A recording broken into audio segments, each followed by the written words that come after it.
একটা আইফোন কেনা লাগবে, অনেক হয়ে গেছে অ্যান্ড্রয়েড চালানো। ভাই একটা আইফোন 11 দেন। আইফোন 11 তো 2019 সালের ফোন, 7 বছর পুরনো ফোন নিবেন?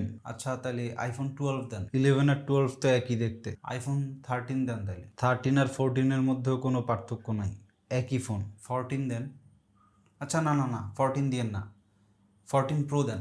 তিনটা ক্যামেরা ক্যামেরা আপগ্রেড হয়েছে, 14 প্রো দেন। 15 প্রো স্টকের মধ্যে নাই, সবাই রূপা ভাইবা টাইটানিয়াম কালার লয়ে গেছে কিনা। নাই তাহলে 16 প্রো দেন। টাকা দিয়ে 1 বছর পুরানো জিনিস কেন নেবেন? 17 প্রো নিয়ে যান। তাও ঠিক, 1 বছর পুরনো কেন নিব? তাহলে 17 প্রো দেন। আইফোন 17 প্রো অরেঞ্জ কালার, 1,55,000 টাকা। 1,55,000। আইফোন 17 প্রো বাদ ভাই, আইফোন 16 প্রো দেন। 16 প্রো 1,30,000 টাকা। 16 প্রো বাদ দেন ভাই, 16 দেন। আইফোন 16 95,000 টাকা। 95 না না, 15 দেন ভাই, 15। আইফোন 15 80,000 টাকা। 80।